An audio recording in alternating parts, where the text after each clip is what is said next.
Who's actually going to get the most out of this Fender custom Telecaster? Who could safely walk away? And does the price make sense for a player who just wants a reliable daily instrument? Those are the three questions I keep running through in my head every time I sit down with a new guitar, especially when the marketing copy sounds almost too good to be true.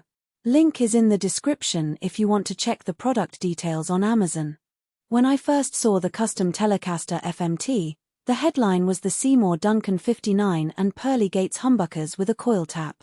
That instantly caught my attention because most Tele players are stuck with single coils, and the idea of getting both warm humbucker tones and classic Tele twang in one neck is a rare sweet spot. But the moment you start imagining yourself plugging it into a gig rig or a home studio, the practical questions creep in. Will the set neck feel comfortable for long-hour practice? How does the burst finish hold up after a few months of road trips?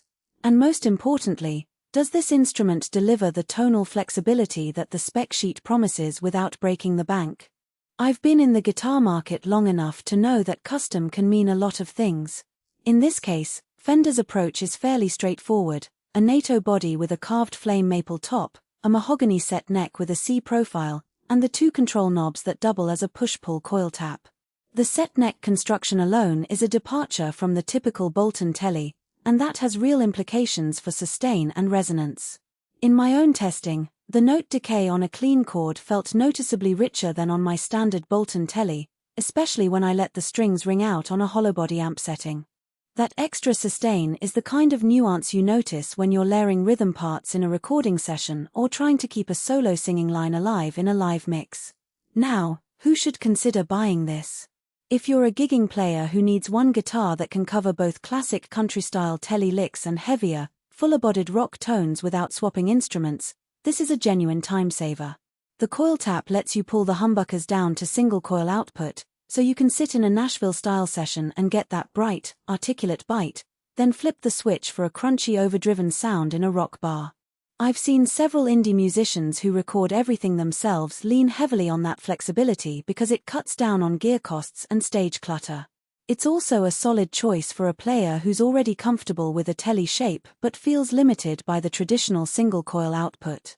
The set neck gives a bit more heft and a smoother transition up the fretboard, which can be a nice ergonomic upgrade for players with larger hands or those who prefer a slightly thicker feel.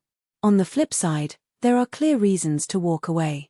If you're a purist who lives for the pure, glass-like shimmer of a vintage single-coil Tele, you might find the humbucker cores muddy the classic bite you're after, even with the coil tap engaged. The tonal character is undeniably a blend. It won't perfectly replicate the old-school Tele sparkle you get from a 1950s reissue.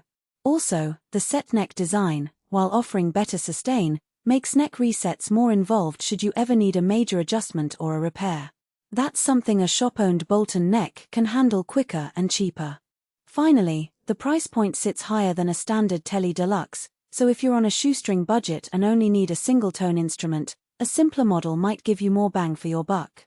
Let's talk about the practical strengths that really matter when you're plugging this guitar into real-world rigs. First, the pickup configuration feels genuinely versatile. When I rolled the coil tap into single-coil mode on a Fender 65 Twin Reverb, the high end stayed crisp, and the hum wasn't a problem in most clean settings thanks to the quality of the Seymour Duncan 59s, which are known for their low noise. Switch to the full humbucker mode, and the Pearly hum gives you a thicker midscape that sits nicely under a medium-gain amp, perfect for blues rock or indie distortion that needs a little extra body. Second, the flame maple top isn't just for looks. The wood's density adds a subtle brightness that complements the mahogany neck's warmth, creating a balanced tonal palette without you having to dial in extreme EQ tweaks. Third, the two-knob control layout keeps things simple on stage. No extra toggle switches or blend pots to get tangled in, you just adjust volume, tone, and pull the knob for coil tap, an ergonomic win for players who need to make quick changes between songs. The weaknesses are a bit more nuanced. The finish, while gorgeous in the showroom, can be prone to minor checking if you're constantly gigging in humid environments or hauling the guitar in a hard case that rubs against the edges.